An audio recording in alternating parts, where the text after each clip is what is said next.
કરવા જઈ રહ્યા છીએ અને આપણે ચેપ્ટર સ્ટાર્ટ કરીએ છીએ પહેલું ચેપ્ટર, દેટ ઇઝ ઘન અવસ્થા.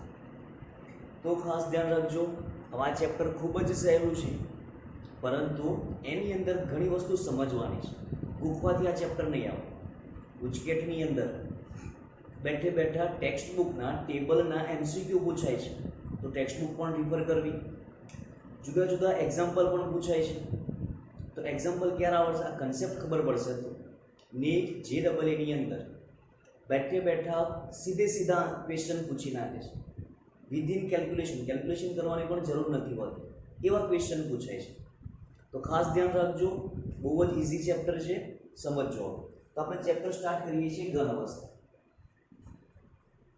ચેપ્ટર સ્ટાર્ટ કરીએ છીએ આપણે ઘન અવસ્થા. તો સૌપ્રથમ ઘન અવસ્થા કોની હોય તો કે પદાર્થની હોય. તો કે પદાર્થ મુખ્યત્વે ત્રણ અવસ્થા ધરાવે છે. પદાર્થ મુખ્યત્વે ત્રણ અવસ્થા ધરાવે છે. કઈ કઈ ત્રણ અવસ્થા ધરાવે છે તો કે ઘન, પ્રવાહી અને વાયુ. પાંચ છે, પણ મુખ્યત્વે આપણે ત્રણ વિશે અભ્યાસ કરીએ છીએ. ઘન, પ્રવાહી, વાયુની અંદર આપણને જનરલી મિનિંગ ખબર છે કે ઘન કોને કહેવાય, પ્રવાહી કોને કહેવાય અને વાયુ કોને કહેવાય. જો ઘનની ઘટક કણો એટલે કે જે પદાર્થ જે અણુ અથવા તો પરમાણુથી બનેલો છે એ બધા જ એકબીજાની ખૂબ જ નજીક જોડાયેલા હોય તો તે ઘન અવસ્થામાં રહે. થોડા ઘણા દૂર હોય તો પ્રવાહી અવસ્થામાં, અને એકબીજાથી વધુ અંતરે ગોઠવાયેલા હોય તો વાયુ અવસ્થા. હવે અવ્યવસ્થા આમાં સૌથી વધારે જોવા મળે, એટલે કે અવ્યવસ્થા માપદંડ એટલે કે એન્ટ્રોપીનો ક્રમ. અવ્યવસ્થા માપદંડ એટલે કે એન્ટ્રોપી સૌથી વધુ વાયુમાં હોય, ત્યારબાદ પ્રવાહીમાં હોય, અને છેલ્લે શેમાં જોવા મળશે આપણને ઘનમાં. વાયુ અવસ્થા વિશે આપણે 11મા ધોરણમાં ચેપ્ટર છે ભણી ચૂકેલા છે. પ્રવાહી અવસ્થા એટલે કે 12મા ધોરણની અંદર બીજું ચેપ્ટર છે દ્રાવણ, એના અંદર ભણવાનું છે. અને ઘન અવસ્થા એ આપણે આ ચેપ્ટરની અંદર જોઈશું. તો એન્ટ્રોપી એટલે કે અવ્યવસ્થા માપદંડ. અવ્યવસ્થા એટલે કે અણુ એકબીજાથી ગમે તેમ રેન્ડમલી ગોઠવાઈ ગયેલા હોય, ગમે તે રીતે ગોઠવાઈ ગયેલા છે. શેમાં? વાયુમાં. તો એની અવ્યવસ્થા વધારે, અને અવ્યવસ્થાના માપદંડને શું કહી દઈએ છીએ આપણે? એન્ટ્રોપી કહી દઈએ છીએ. ક્લિયર? તો હવે આ ચેપ્ટરની અંદર જોવાનું છે આપણે ઘન પદાર્થ. તો પહેલા ઘન પદાર્થની સામાન્ય લાક્ષણિકતાઓ જોઈ લઈએ. ઘન પદાર્થની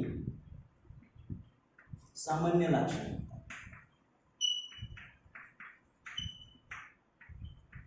સામાન્ય લાક્ષણિકતા એટલે એના ગુણધર્મો વિશે જોઈએ. ઘન પદાર્થ સામાન્ય રીતે આપણને ખબર જ છે કે કેવા. તો પહેલું જ, ઘન પદાર્થ જે અણુઓથી બનેલો એ અણુઓ એકબીજાની ખૂબ જ નજીક હોય છે. તો આપણે એવું કહી શકીએ કે અણુઓ અથવા પરમાણુ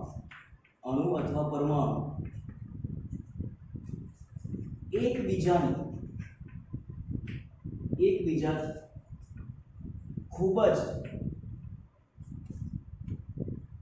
નજીક જોડાયેલા હોય છે. એકબીજાથી ખૂબ જ નજીક જોડાયેલા હોય છે. હવે એકબીજાથી ખૂબ જ નજીક જોડાયેલા હોય તો બે અણુ વચ્ચેનું અંતર કેવું કહેવાય? ખૂબ જ ઓછું. એટલે એવું કહી શકાય કે ઘનની અંદર આંતરઆણવીય અંતર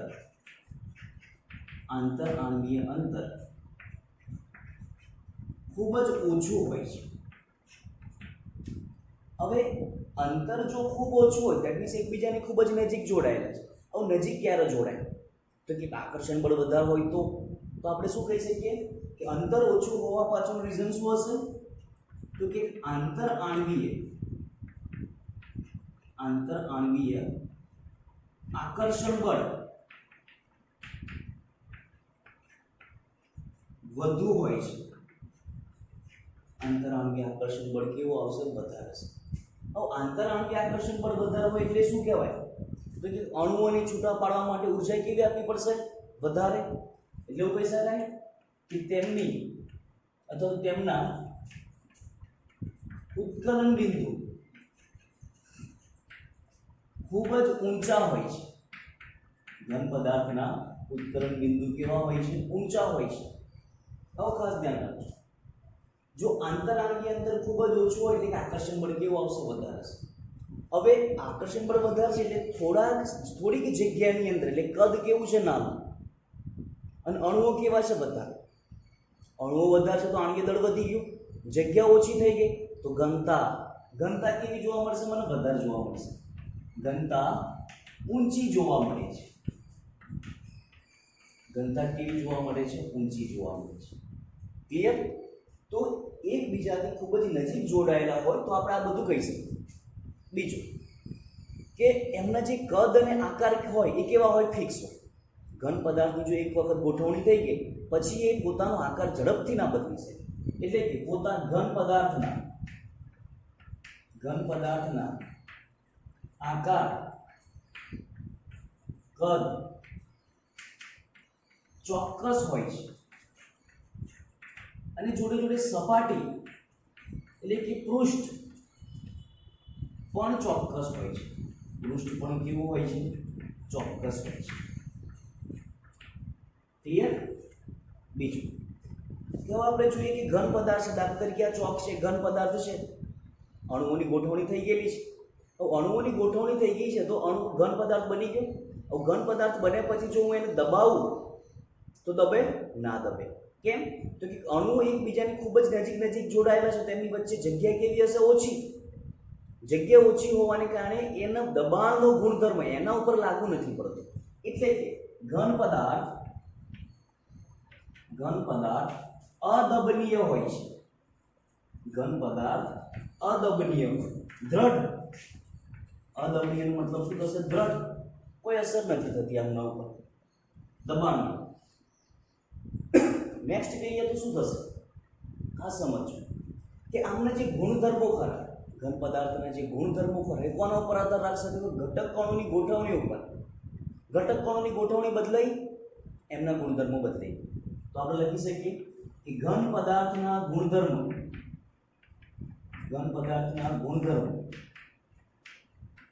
અણુ અથવા તો પરમાણુ ઉપર તો આધાર રાખે, તથા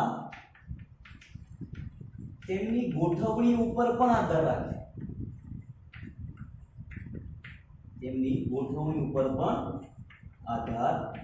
રાખે. તો ખાસ સમજો, વિચલન પામે છે એટલે કે પોતાના સ્થાન ઉપર જ દોલન કરે છે. દાખલા તરીકે ઘટક કણોની ગોઠવણી છે, આ રીતે ઘન પદાર્થો બધા ગોઠવાઈ ગયા છે. તો જો આમને ગરમ કરવામાં આવતા આમનું દોલન થાય તો પોતાના સ્થાન ઉપર જ થાય, પોતાના એક સ્થાન ઉપરથી બીજા સ્થાન ઉપર જઈને દોલન નહીં કરે. ક્લિયર?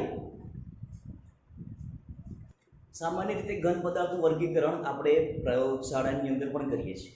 કઈ રીતે? તો કે પ્રયોગની અંદર એક ટેબલમાં લખવાનું આવશે કે તમને આપેલું ઘન પદાર્થ સ્ફટિકમય છે કે અસ્ફટિકમય છે. ઘન પદાર્થનું વર્ગીકરણ અત્યારે આપણે બે પ્રકારે કરીએ છીએ, સ્ફટિકમય અને અસ્ફટિકમય. ક્લિયર? તો ટાઇટલ લખીએ આપણે કે ઘન પદાર્થનું વર્ગીકરણ.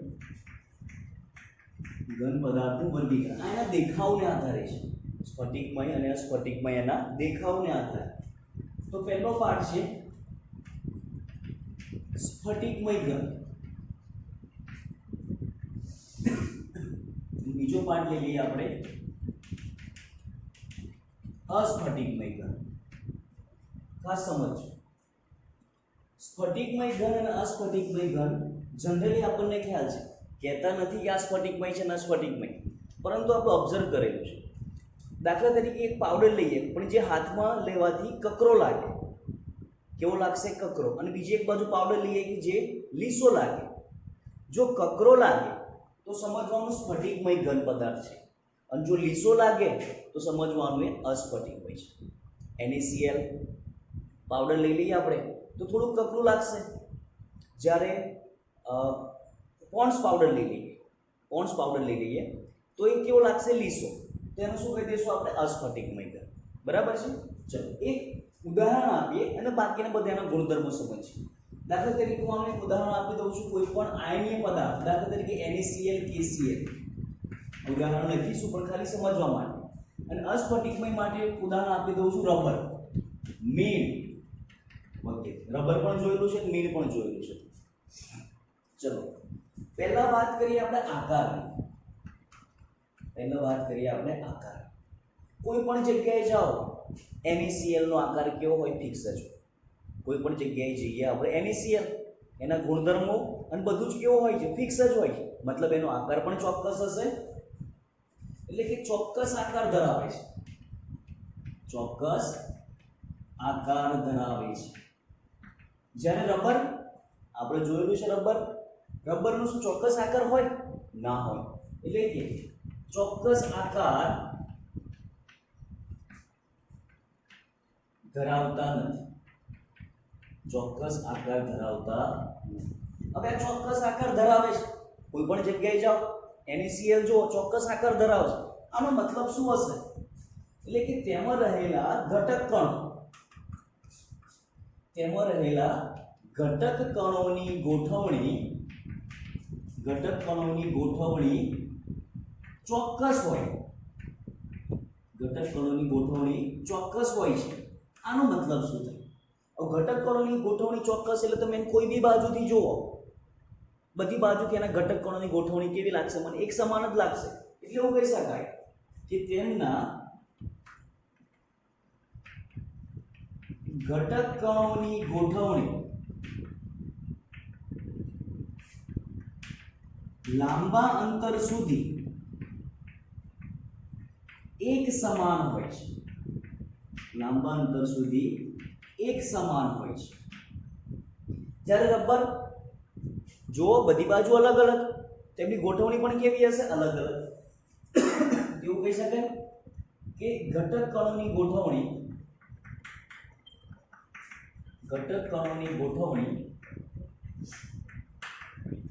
ટૂંકા ગાળાની હોય છે. ટૂંકા ગાળાની મતલબ થોડું ઘણું સેમ આવશે પછી બદલાઈ જાય, સરખું આવશે પછી બદલાઈ જાય, કશું ફિક્સ ના હોય. મતલબ એમની ઘટક કણોની ગોઠવણી કેવી કહી દીધી આપણે? ટૂંકા ગાળાની. હવે વાત કરીએ આપણે ગલન એન્થાલ્પી. સમજો અથવા તો ગલન બિંદુ. આપણે પહેલા કોની વાત કરી લઈએ? ગલન બિંદુ. ચલો, ગલન બિંદુ અને ગલન એન્થાલ્પી સેમ જ છે. ગલન બિંદુ NaCl અથવા તો કોઈ પણ સ્ફટિકમય પદાર્થ હોય તો દાખલા તરીકે એનું ટેમ્પરેચર 100 ડિગ્રી સેલ્સિયસ છે. 100 ડિગ્રી સેલ્સિયસ એ કન્વર્ટ થઈ જાય છે, બરાબર છે, ઘનમાંથી પ્રવાહીમાં રૂપાંતર પામે છે. તો કોઈ પણ સ્ફટિકમય ઘન પદાર્થનું કોઈ એક ચોક્કસ ગલન બિંદુ હોય, ઉત્કલન બિંદુ કહીએ આપણે કે ઘનમાંથી પ્રવાહીમાં રૂપાંતર પામે. તો કોઈ એક ટેમ્પરેચરે જ એ ઘનમાંથી પ્રવાહીમાં રૂપાંતર પામે. પરંતુ જ્યારે લીડ લઈએ, આપણે રબર લઈએ તો એનું જો 100 ડિગ્રી સેલ્સિયસ ટેમ્પરેચર હોય, 100 ડિગ્રી સેલ્સિયસ હોય તો એ 100 નહીં ઓગળે, એ 80 થી ઓગળવાનું સ્ટાર્ટ થઈ જશે અને 100 સુધી અથવા તો 110 સુધી આવી જશે. ત્યાં 110 સુધી એ કમ્પ્લીટ ઓગળી જશે. એટલે કે એક આ વિસ્તાર બતાવે છે. શું બતાવે છે? તો કે આમનું ગલન બિંદુ ચોક્કસ હોય છે. ગલન બિંદુ કેવું હોય? ચોક્કસ. દાખલા તરીકે આ બાજુ આપણે ટેમ્પરેચર લઈએ, અહીંયા આગળ 100 ડિગ્રી સેલ્સિયસ છે તો 100 ડિગ્રી સેલ્સિયસ એ મેલ્ટ થઈ જાય. જ્યારે આમની વાત કરીએ તો આ 100 ડિગ્રી સેલ્સિયસ મેલ્ટ થવાનો છે તો 80 થી સ્ટાર્ટ થઈ જશે, 80 85 થી સ્ટાર્ટ થવાનું થાય, ધીમે ધીમે મેલ્ટ થવાનું. 100 આવશે પાછું 110 સુધી, 110 120 સુધી જાય. મતલબ એક મેલ્ટ થવાનો એક ગાળો બતાવે. મેલ્ટ થવા માટે ગાળો બતાવે. એટલે કે કોઈ પર્ટિક્યુલર ટેમ્પરેચરે મેલ્ટ થાય એવું ના કહી શકાય. એટલે આપણે એવું કહી શકીએ કે ગલન એન્થાલ્પી અથવા તો ગલન બિંદુ ચોક્કસ હોતા નથી. તાપમાનની સીમા દર્શાવે છે. સીમા દર્શાવવા મતલબ એવું કહી શકાય કે 80 થી 110 ની અંદર મેલ્ટ થઈ જશે અથવા તો 90 થી 110 115 ની વચ્ચે મેલ્ટ થઈ જશે. બટ એક્ઝેક્ટ ના કહી શકો તમે કે આટલા ટેમ્પરેચરે જ મેલ્ટ થશે. આપણે જોયું છે રબર, પ્લાસ્ટિકને આપણે ગરમ કરીએ છીએ તો ધીમે ધીમે મેલ્ટ થવાનું સ્ટાર્ટ કરશે એક ટેમ્પરેચર, પછી થોડો વધારે થશે, પછી એ પૂરેપૂરો મેલ્ટ થઈ જશે. બરાબર. એ જ રીતે રબર, મીડ પણ આપણે જોયેલું છે કે ધીમે ધીમે એ શરૂઆતમાં ઓગળે છે એક ટાઈમ એવો આવશે વધારે પડતો આપણી જશે, પછી ધીમે ધીમે બંધ થઈ જશે. ક્લિયર? તો આમ ગલનબિંદુ ચોક્કસ નથી હોતા, એક સીમા દર્શાવે, તાપમાનની રેન્જ બતાવશે, જ્યારે આ એક કોઈ પર્ટિક્યુલર ટેમ્પરેચરે મેટર થઈ જશે. ક્લિયર? મતલબ કટ કરો, ચિરાડ મતલબ કટ કરો. ધ્યાન રાખજો, અહીંયા આગળ ઘટક કણોની ગોઠવણી ચોક્કસ થયેલી છે. એક મોટો અણુ, નાનો અણુ, મોટો અણુ, નાનો અણુ, મોટો અણુ, નાનો, મોટો, આ રીતે ગોઠવાયેલા છે. એક એઝમ્પશન લઈ લીધેલું છે આપણે, બરાબર છે. હવે જ્યારે આને કટ કરીએ ને, કટ કરીએ ત્યારે કેવું મળશે? પહેલા શરૂઆતમાં આ સપાટી કેવી હતી? મોટો, નાનો, મોટો. અહીંયાથી કટ કર્યા પછી આ એક નવી સપાટી મળશે. આ એક નવી સપાટી મળશે. નવી બીજી કેટલી સપાટી મળી? બે સપાટી મળી. અહીંયા આગળ શું મળશે? નાનો, મોટો, નાનો. અહીંયા આગળ શું હશે? મોટો, નાનો, મોટો. તો જુઓ, જે રીતે પહેલા ગોઠવણી હતી એવી જ ગોઠવણી છે. મોટો, નાનો, મોટો, મોટો, નાનો, મોટો. આ બાજુથી જોશો તમે. ક્લિયર? મતલબ કટ કર્યા પછી નવી જે સપાટી મળે એ સપાટી પહેલાના સપાટી જેવી જ હોય. તો નવી મળતી સપાટી પહેલાના સપાટી જેવી જ હોય છે અને કેવી હોય? સ્મૂથ હોય છે. ક્લિયર? જ્યારે અહીં આગળ જે ઘટક કણોની ગોઠવણી કરી એ ચોક્કસ હોય છે. ખબર જ નથી કે ઘટક કણોની ગોઠવણી કઈ રીતે થયેલી છે. તો તમે એને કટ કરશો તો પણ ખ્યાલ નહીં આવે. તો આપણે આગળ લખી શકીએ કે નવી મળતી સપાટી એટલે કે ધારદાર યંત્ર વડે કાપવામાં આવે, ધારદાર યંત્ર વડે કાપવામાં આવે તો નવી મળતી સપાટી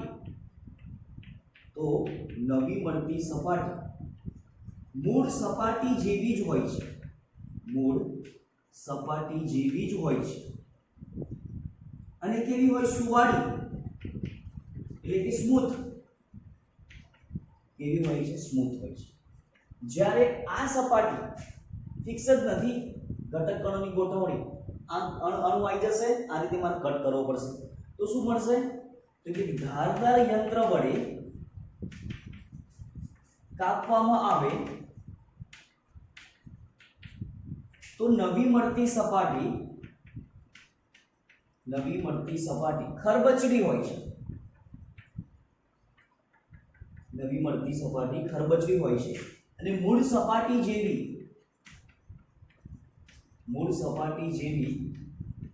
હોતી નથી. કંઈક અલગ જ હશે. પહેલાની સપાટી પણ નથી ખબર, કટ કર્યા પછી પણ અલગ અલગ જ જોવા મળશે. ક્લિયર?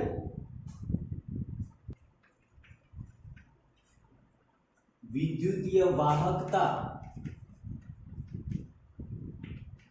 વક્રીભવનાંક જેવા અમુક ગુણધર્મ, વર્ડ યાદ રાખજો, જેવા અમુક ગુણધર્મ જુદી જુદી દિશામાં જુદા જુદા મૂલ્ય ધરાવે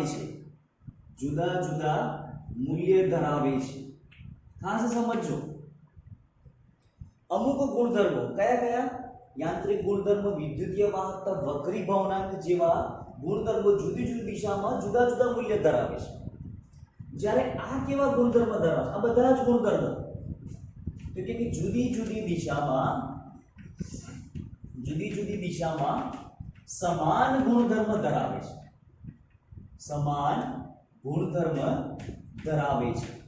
હવે સમાન ગુણધર્મ ધરાવે છે ને, એટલા માટે આને શું કહી દીધું આપણે? સમદૈશિક. શું કહી દીધું મેં? સમદૈશિક ગુણધર્મ ધરાવે છે. જ્યારે આને શું કહી દીધું? જુદા જુદા ગુણધર્મ એટલે કે વિષમદૈશિક ગુણધર્મ ધરાવે છે. વિષમદૈશિક ગુણધર્મ ધરાવે. કઈ રીતે? ખાસ ધ્યાન રાખજો. દાખલા તરીકે સ્ફટિકમય, આમાં તો આપણને ખબર છે જ નહીં કે ભાઈ આ સ્ફટિકમયની અંદર ગોઠવણી કઈ રીતે થયેલી છે. સ્ફટિકમયની અંદર એક મોટો કણ, એક નાનો કણ, મોટો કણ, એક નાનો કણ, આ રીતે છે.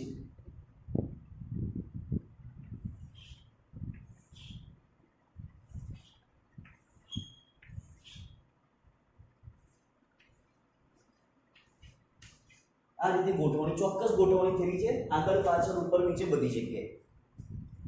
જ્યારે હું આને કટ કરું છું, અહીંયાથી પ્રકાશનું કિરણ આપાત કરું છું, ત્યારે પ્રકાશના કિરણની આજુબાજુ કયા પરમાણુ આવશે? મોટો નાનો, નાનો મોટો, મોટો નાનો, નાનો મોટો, મોટો નાનો. ક્લિયર? ઓલ્ટરનેટ આવે છે. પરંતુ જો એને આ જ બાજુથી કટ કરો, અહીંયાથી પ્રકાશનું કિરણ આમ આપાત કરી આપો, તો જુઓ બધા જ મોટા કણ એક બાજુ, બધા જ નાના કણ એક બાજુ. તો અહીંયાથી મળતો ગુણધર્મ અને અહીંયાથી મળતો ગુણધર્મ કેવો હશે? જુદો જુદો હોય. પ્રકાશનું કિરણ આપાત કરો તો ઉત્સર્જન કરવાની ક્ષમતા પણ કેવી હશે? જુદી જુદી. અહીં આગળ એક બાજુ ધન આયન લો, એક બાજુ ઋણ આયન વિચાર લઈએ તો એક બાજુ ધન આયન ઋણ આયન, જ્યારે અહીં આગળ ધન આયન ઋણ આયન ઋણ આયન ધન આયન ઓલ્ટરનેટ પોઝિશન ઉપરથી મળશે. તો અહીંયાથી મળતું જે મૂલ્યાંકન ખરું એ કેવું મળશે મને? જુદી જુદી દિશામાં જુદું જુદું. દાખલા તરીકે બીજી કોઈ એક બાજુથી પસાર કરીએ આપણે, અહીંયાથી કરો તો અલગ અલગ આવશે, અહીંયાથી કરીએ એક બાજુ નાના મોટા. એનો મતલબ કે જુદી જુદી દિશામાં અમુક ગુણધર્મો કેવા મળશે મને? જુદા જુદા. એટલા માટે આપણે સ્ફટિકમય ઘનને કેવું કહી દઈએ છીએ? આપણે વિષમ કહીએ. અને અસ્ફટિકમયની અંદર એમની ગોઠવણી ચોક્કસ જ નથી. તો જે પણ ગુણધર્મ મળશે એ ગુણધર્મ આખા સ્ફટિકમયનો ગણાશે.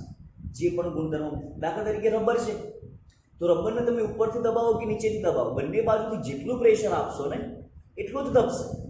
તો બંને બાજુ ઓપોઝિટ સાઈડ જુદી જુદી દિશા થઈ, બંને બાજુથી એક સમાન પ્રેશર આપીએ આપણે તો પણ એક સરખું જ દબાશે.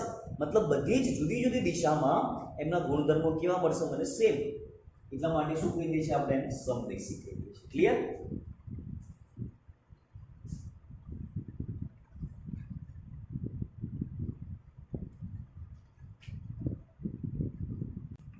KCl સીઝિયમ ક્લોરાઇડ એટલે કે જનરલી આયનીય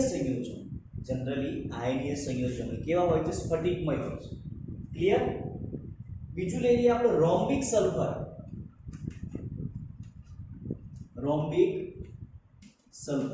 ત્રીજું લઈ લઈએ આપણે મોનોક્લિનિક સલ્ફર. આ પણ કેવા હોય છે? સ્ફટિકમય હોય છે. બીજું નેપ્થેલિન. પ્રયોગશાળામાં આગળ ફર્ધર સ્ટડી કરશો તો ખબર પડશે કે નેપ્થેલિન સ્ફટિકમય ઘન પદાર્થ છે. ત્રીજું નેક્સ્ટ લઈ લઈએ આપણે બેન્ઝોઇક એસિડ.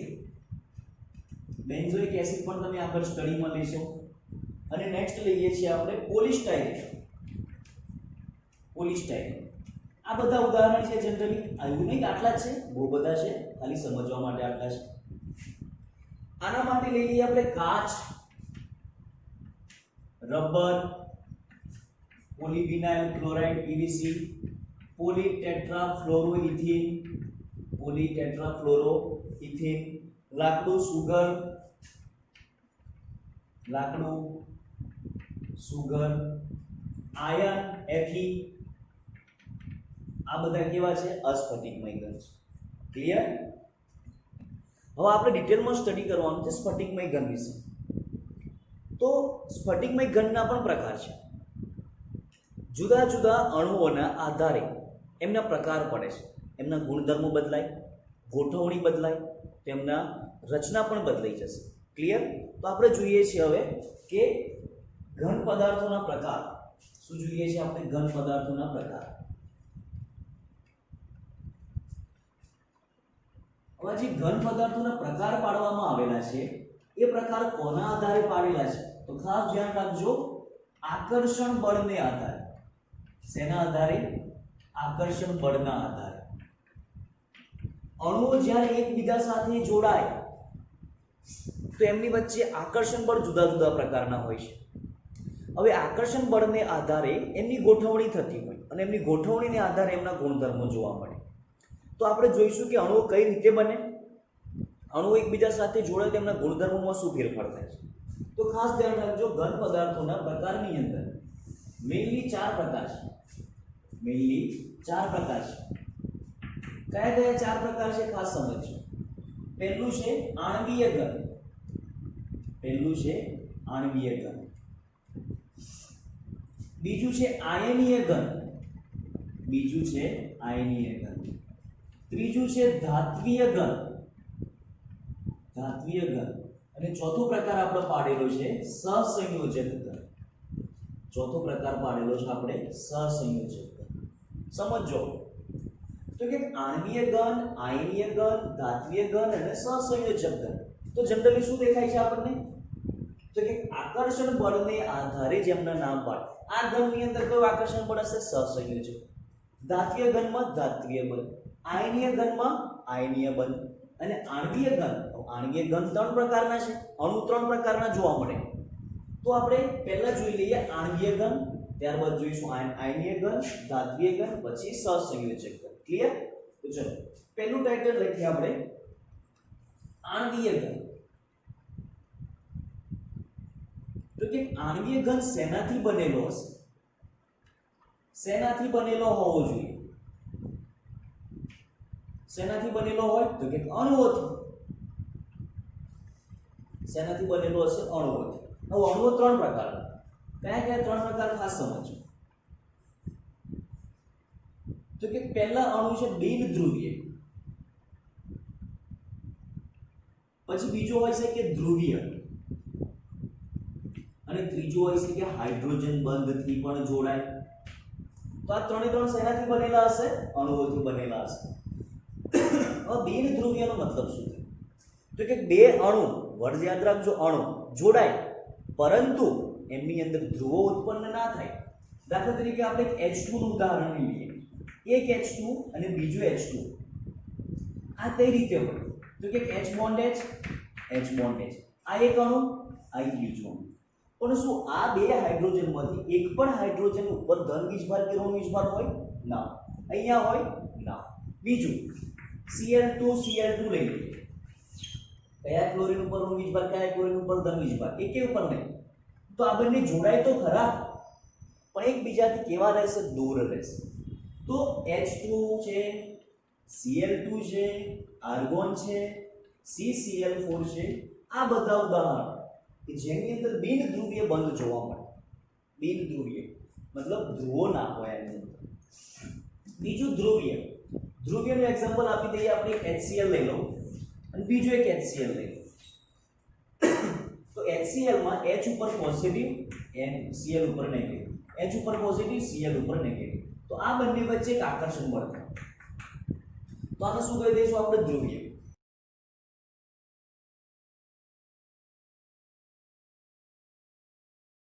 અને SO2.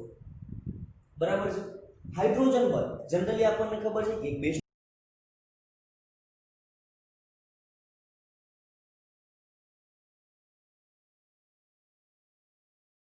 આપણે અહીં આગળ બરફ સ્વરૂપમાં વાત કરીએ છીએ.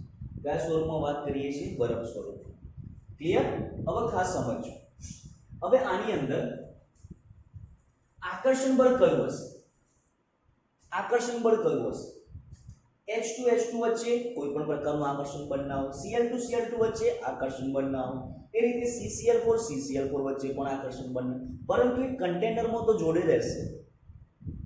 તો જ્યારે કોઈ પણ આકર્ષણ બળ ના હોય તો આપણે છેલ્લું આકર્ષણ બળ વાપરીએ છીએ લંડન બળ અથવા તો વિસર્જન બળ. લંડન બળ અથવા તો વિસર્જન બળ આ વાયુ અવસ્થામાં હશે. તો આપણે 11મા ધોરણની અંદર જોઈ લીધેલું છે. ક્લિયર? ચલો હવે HCl ના એક અણુ વચ્ચે અને HCl ના બીજા અણુ વચ્ચે આકર્ષણ બળ હોય તો કયું આકર્ષણ બળ કહેવાય? આને દ્વિધ્રુવીય દ્વિધ્રુવીય આકર્ષણ બળ. દ્વિધ્રુવીય આકર્ષણ બળ.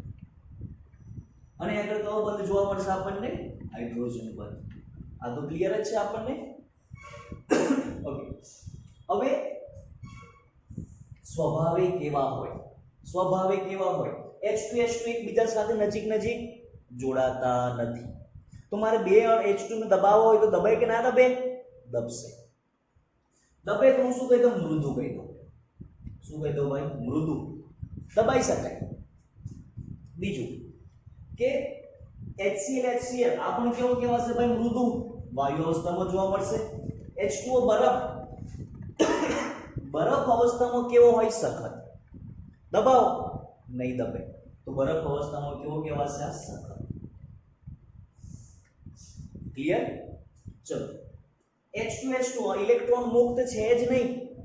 વિદ્યુતીય વાહકતા. ઇલેક્ટ્રોન મુક્ત હોય તો વાહકતા કહેવાય. ઇલેક્ટ્રોન મુક્ત છે જ નહીં તો ઇલેક્ટ્રોનની દ્રષ્ટિએ કેવો કહેવાશે ભાઈ? આ અવાહક. આમાં પણ નથી આ પણ અવાહક. આમાં પણ ઇલેક્ટ્રોન મુક્ત હશે, H2O માં ઇલેક્ટ્રોન મુક્ત ના હોય તો આ પણ કેવું કહેવાશે? અવાહક. ક્લિયર? ચલો આપણે ઉપકરણ બિંદુની વાત કરી દઈએ.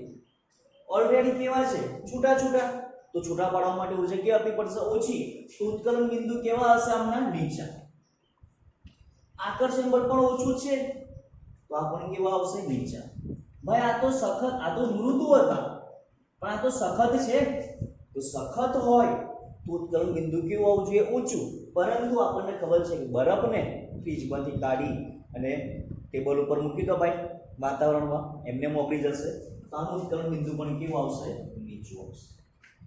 ક્લિયર? તો આ વાત થઈ આણ્વીય ઘન. ફરી સમજો, આણ્વીય ઘન શેનાથી બનેલો હોય? અણુમાંથી.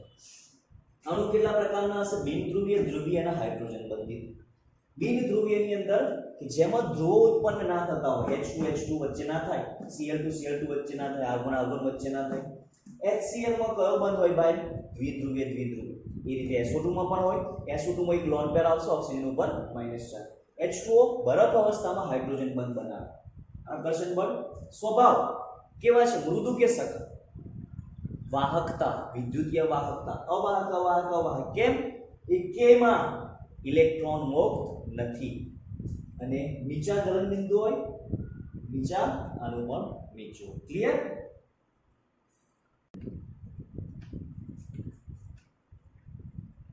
તો આયનીય ઘન શેનાથી બનેલો હોય? શેનાથી બનેલો હોય ભાઈ? આયનથી. આયનીય ઘન શેનાથી બનેલો હોય છે? આયનથી. એટલે કે ધન આયન અને ઋણ આયન હશે અંદર. શું હશે ભાઈ? ધન આયન અને ઋણ આયન. તો ધન આયન અને ઋણ આયન વચ્ચે આકર્ષણ બળ કયું થાય? કયું આકર્ષણ બળ હોય? તો કે કુલંબિક આકર્ષણ બળ. કુલંબિક આકર્ષણ બળ જોવા મળે. ઉદાહરણ લખવા તો કયા લખાય? કોઈ બી લખી શકો. આયનીય NaCl, KCl, cesium chloride, MgCl2 વગેરે લખી શકો તમે. સ્વભાવ સખત હોય કે નિર્બળ હોય ભાઈ? સખત હોય. પરંતુ તોડવા આવે તો તૂટે કે ના તૂટે? તૂટી શકે. તો લખી શકાય સખત પણ બરડ. સખત પણ બરડ. પછી આપણે વિદ્યુતીય સ્વભાવ. ભાઈ ઘન અવસ્થામાં તો બધા એકબીજાની નજીક જોડાયેલા હોય તો ઇલેક્ટ્રોન મુક્ત નથી. પરંતુ જો એનું દ્રાવણ અવસ્થામાં લઈ આવો, આપણે એની અંદર પાણી નાખીને ઓગાળી દઈએ તો આયનો મુક્ત થઈ ગયા. આયનોની વાહકતાને કારણે વિદ્યુતનો સુવાહક દર્શાવે. તો આપણે લખી શકીએ કે ઘન અવસ્થામાં વિદ્યુતના અવાહક. પરંતુ દ્રાવણ અવસ્થામાં સુવાહક. દ્રાવણ અવસ્થામાં વિદ્યુતના કેવા આવશે? સુવાહક આવશે. ક્લિયર? અને આમના ગલન બિંદુ કેવા હોય? સખત છે તો શું લખી શકીએ આપણે? ઊંચા. એમના ગલન બિંદુ કેવા લખી શકીએ આપણે? ઊંચા લખી શકીએ. ક્લિયર? તો આ ખબર હોવી જોઈએ કે આયનીય ઘન શેનાથી બનેલો હોય? આયનો. ધન આયન, ઋણ આયન. આકર્ષણ બળ કયું હોય બંને વચ્ચે? કુલંબિક. કોઈ પણ ઉદાહરણ આપી શકો, એવું નહીં કે આજ આપી શકાય. એટલે કે આયનીય. સ્વભાવ જોયેલું છે આપણે. NaCl સખત છે, ઓગાળો તો ઓગળી જાય તો બરડ. વિદ્યુતીય સ્વભાવ ઘન અવસ્થામાં બધા એકબીજા નજીક હોય, ઇલેક્ટ્રોન મૂવમેન્ટ ના થાય. ઘન અવસ્થામાં વિદ્યુતના વાહક. પરંતુ જો એને તમે પાણીમાં રાખી દો તો ધન આયન ઋણ આયન છૂટા પડી જાય. તો ધન આયન ઋણ આયનની વાહકતાને કારણે વાહકતા દર્શાવે છે. ગલન બિંદુ સખત હોવાને કારણે ગલન બિંદુ કેવા હોય છે? ઊંચા હોય છે. ક્લિયર? ચલો નેક્સ્ટ વાત કરીએ આપણે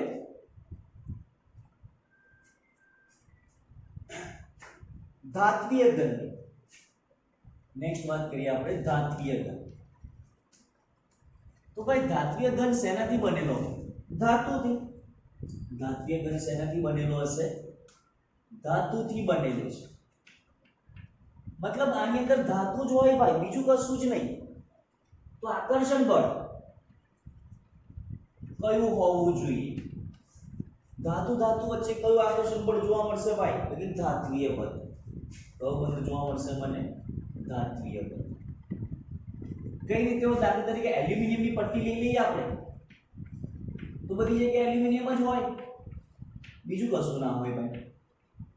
બધી જગ્યાએ શું જોવા મળશે મને? એલ્યુમિનિયમ જ જોવા મળશે. પ્લેટિનમની પટ્ટી લઈ લો તો પ્લેટિનમ જ હોય, બીજું કશું ના હોય. ક્લિયર? તો એક એલ્યુમિનિયમ અને બીજા એલ્યુમિનિયમ વચ્ચે પણ આકર્ષણ બળ હોય. ધાતુ ધાતુ વચ્ચેનું આકર્ષણ બળ, કયું આકર્ષણ બળ કહી દઈએ આપણે? ધાત્વિય આકર્ષણ બળ. તો ઉદાહરણ તરીકે કોઈ બી લઈ શકો ને તમે, કોઈ પણ ધાતુ લઈ શકાય. ઉદાહરણ તરીકે આપણે કોઈ પણ ધાતુ લઈ શકીએ. દાખલા તરીકે મેં લખી નાખ્યું Fe, પ્લેટિનમ, નિકલની પટ્ટી, ઝીંકની પટ્ટી, વોટેવર. જે ઉદાહરણ લખવું એ લખીશ. સ્વભાવ ખબર પડી જાય ભાઈ, સ્વભાવ કેવો હોય? સખત. સ્વભાવ કેવો હોય? સખત જ હોય. તોડવા હોય તો તૂટે ભાઈ? તૂટે તો નહીં. સખત પણ ટીપનીય, ટીપી શકાય, ખેંચી તાર બનાવી શકાય. આ બધું આપણને ખબર છે. વિદ્યુતીય સ્વભાવ ભાઈ, વિદ્યુતીય સ્વભાવ કોપરના તો વાયર યુઝ કરીએ છીએ આપણે. કોપરના તો વાયર યુઝ કરીએ છીએ. મતલબ ઘન અવસ્થા તેમજ પીગલિત અવસ્થામાં, ઘન અવસ્થામાં ઇલેક્ટ્રોન મુક્ત કરે. ધ્યાન રાખજો, અહીં આગળ જે વાહકતા મળે છે એ આયનીય વાહકતા જોવા મળે છે. જ્યાં અહીં આગળ કઈ વાહકતા જોવા મળે છે? ધાત્વિય. કોપર પોતાનામાંથી ઇલેક્ટ્રોન મુક્ત કરે અને ઇલેક્ટ્રોનની મૂવમેન્ટના કારણે કરંટ ઉત્પન્ન થાય. તો વિદ્યુતીય સ્વભાવ કેવો કહેવાશે? સુવાહક. કેવો કહેવાય ભાઈ? સુવાહક. ઘન તેમજ પીગલિત અવસ્થામાં, ઘન તેમજ પીગલિત અવસ્થામાં વિદ્યુતના કેવા હોય છે? સુવાહક હોય છે. ચલો ગલન બિંદુની વાત કરીએ. કેવા હશે? ઝડપથી ઓગાળી શકાય અને ના ઓગાળી શકાય? તો ગલન બિંદુ ખૂબ ઊંચા હોય છે. ગલન બિંદુ કેવા હોય છે? ખૂબ ઊંચા. ક્લિયર? તો જોઈએ ચોથો સ્વભાવ. ચોથો પ્રકાર જોઈ લઈએ, સહસંયોજક ઘન. સહસંયોજક ઘન. હવે સહસંયોજક ઘન કોણ બનાવે? તો એવા અણુઓ કે જે અણુઓ એકબીજા સાથે, એટલે કે જેવા પરમાણુઓ એકબીજા સાથે સહસંયોજક બંધથી જોડાતા હોય. તો શેનાથી બનેલો હશે? અણુ અથવા તો પરમાણુથી બને. તો બંધ કયો જોવા મળશે? તો કે સહસંયોજક બંધ જ હોવો જોઈએ. કયો બંધ હોવો જોઈએ? સહસંયોજક બંધ હોવો જોઈએ. ઉદાહરણ, મોસ્ટ ઇમ્પોર્ટન્ટ ઉદાહરણ છે કાર્બન. પરંતુ કાર્બન બે સ્વરૂપે જોવા મળે છે. કાર્બન હીરા સ્વરૂપે પણ જોવા મળે અને ગ્રેફાઇટ સ્વરૂપે પણ જોવા મળશે. બીજું છે aluminium nitride. Aluminium nitride. Next છે સિલિકોન કાર્બાઇડ. નેક્સ્ટ છે સિલિકોન કાર્બાઇડ. બીજું છે SiO2 ક્વાર્ટઝ. આનું શું કહીએ છીએ આપણે? Quartz. Silicon oxide, silicon carbide, carborundum, aluminium nitride. આમાં એલ્યુમિનિયમ ઓકે પાછો ક્વેશ્ચન થાય કે એલ્યુમિનિયમ નાઇટ્રાઇડ આયનીય ના કહેવાય? નહીં કહેવાય. આની અંદર સહસંયોજક બંધ હોય. કેમ સહસંયોજક બંધ હોય? તો કે એલ્યુમિનિયમ +3 N-3, જેમ ધન આયન અને ઋણ આયનનું પ્રમાણ વધુ એમ સહસંયોજક બંધનું પ્રમાણ વધુ. ક્લિયર? ચલો હવે સમજો કે આ બધા જે ઉદાહરણ ખરા, કાર્બન, હીરો, graphite, aluminium nitride, silicon carbide, SiO2, એની અંદર આ બધા કરતા અલગ પડે છે. ઉદાહરણ તો આના જ છે, પરંતુ આ ગ્રેફાઇટ બધા કરતા અલગ પડે છે. તો આ ગ્રેફાઇટને આપણે અપવાદ સ્વરૂપે રાખીએ અને આ બધાની વાત કરીએ. સમજો ખાસ, આ બધાનો સ્વભાવ કેવો આવશે ભાઈ? સ્વભાવ કેવો આવશે? સખત. હીરો તો સખત જ હોય ને ભાઈ. વિદ્યુતીય વહન, વિદ્યુતીય સ્વભાવ કેવો આવે? ઇલેક્ટ્રોન મુક્ત અવસ્થામાં નથી. 9મા 10માની અંદર ભણી ચૂકેલા છીએ આપણે કે ડાયમંડ વિદ્યુતનો અવાહક છે, જ્યારે ગ્રેફાઇટ વિદ્યુતનો સુવાહક છે. તો વિદ્યુતીય સ્વભાવ કેવો આવશે ભાઈ? આ બધાનો અવાહક. સહસંયોજક બંધથી જોડાયેલા છે, ઇલેક્ટ્રોન મુક્ત નથી, તો વિદ્યુતના અવાહક. તો ગલનબિંદુ કેવા આવશે? ગલનબિંદુ કેવા આવશે ભાઈ? ઊંચા જ હોય, ખૂબ ઊંચા હોય, ખૂબ ઊંચા ગલનબિંદુ જોવા મળશે. હવે વાત કરીએ આપણે ગ્રેફાઇટ. તો ગ્રેફાઇટ માટે સમજો પહેલા તો કે એનો સ્વભાવ સખત જ હોય. ગ્રેફાઇટ કેવું જોવા મળશે? મને સખત જ જોવા મળશે. ગ્રેફાઇટ સપોઝ જોવું હોય તો આપણે જે બેટરી યુઝ કરીએ છીએ એ બેટરીની અંદર જે બ્લેક કલરનો પટ્ટી હોય છે એને આપણે ગ્રેફાઇટ કહીએ. તો કેવી હોય? સખત હોય. વિદ્યુતીય સ્વભાવ, વિદ્યુતીય સ્વભાવ કેવો હોય? સુવાહક. વિદ્યુતીય સ્વભાવ સુવાહક. અને ગલનબિંદુ આ પણ ઊંચા જ હોય. ગલનબિંદુ કેવા હોય છે? ઊંચા જ હોય. નહીં તો કરંટ પાસ કરે તો ઓગળી જવું જોઈએ, પણ ઓગળતું નથી. મતલબ ગલનબિંદુ કેવા હોય છે? એમના ઊંચા હોય છે. તો આ બધાની અંદર બધા વિદ્યુતના અવાહક છે, પરંતુ ગ્રેફાઇટ એકલો એવો છે કે વિદ્યુતના સુવાહક છે. ક્લિયર? અને બીજું કે આ સ્વભાવે સખત નહીં પણ શું કહેવાશે? મૃદુ કહેવાય. આ બધાની કમ્પેરિઝનમાં કેવો કહેવાશે? મૃદુ. આ બધાની કમ્પેરિઝનમાં કેવો કહેવાય? એનું મૃદુ. તોડવો હોય તો તૂટી શકે, ડાયમંડ તૂટશે નહીં. તો અહીંયા ચેન્જ કરી લેજો, મૃદુ સ્વભાવ. બીજું, મૃદુ સ્વભાવ હોય તો એમના ગલનબિંદુ નીચા આવવા જોઈએ, પરંતુ કેવા આવે છે? ઊંચા. પ્રેક્ટિકલી જ ખબર છે કે બેટરીની અંદર કરંટ પાસ થતો હોય તો ઓગળતો નથી, મતલબ ઊંચા ગલનબિંદુ હશે. ક્લિયર? હવે વાત કરીએ આપણે બંનેના સ્ટ્રક્ચરની, ગ્રેફાઇટ અને હીરો. ધ્યાન રાખજો, ગ્રેફાઇટની અંદર આ રીતના લેયર હોય. આવા લેયર બનેલા હોય ગ્રેફાઇટ.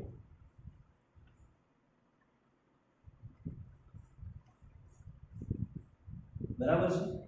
જે એક ઇલેક્ટ્રોન ખરો એ આ રીતે મુક્ત ફરતો હોય દેશ કરે છે. જ્યારે ડાયમંડની અંદર એક કાર્બન બીજા 4 કાર્બન સાથે જોડાયેલો હોય, કોઈ બી રીતે, ચતુષ્ફલકીય રીતે. ક્લિયર? તો અહીંયા એક કાર્બનની સંયોજકતા કેટલી હોય ભાઈ? 4. 4 માંથી કેટલા બંધ બનાવે છે? 1 2 3. સંકરણ કરું થઈ ગયું આનું sp2. આ કેટલા બંધ બનાવે છે? 1 2 3 4. સંકરણ કરું થઈ ગયું sp3. ચારે 4 ઇલેક્ટ્રોન બંધ બનાવવામાં ભાગ લઈ લીધા. વિદ્યુતના અવાહક. વિદ્યુતના અવાહક. પરંતુ અહીંયા આગળ જુઓ છો, એક ઇલેક્ટ્રોન બાકી છે, અહીંયા પણ એક ઇલેક્ટ્રોન બાકી છે. દરેક કાર્બન જોડે એક ઇલેક્ટ્રોન બાકી છે. બધા ઇલેક્ટ્રોન અંદર ફરે, ઉપર નીચેના સ્તર ઉપર પણ ફરતા હોય તો આને શું કહી દઈશું? વિદ્યુતના સુવાહક. શું કહેવાય? વિદ્યુતના સુવાહક. ક્લિયર? તો આપણે આ રીતે શું જોયું? તો કે સ્ફટિકમય ઘન, અસ્ફટિકમય ઘન અને ઘન પદાર્થની અંદર એના આકર્ષણ બળને આધારે કેટલા પ્રકાર પાડ્યા છે આપણે? 4. નેક્સ્ટ લેક્ચરની અંદર ખૂબ જ ઇમ્પોર્ટન્ટ પોઈન્ટ ચાલુ થવાનો છે, તો ખાસ ધ્યાન. ક્લિયર?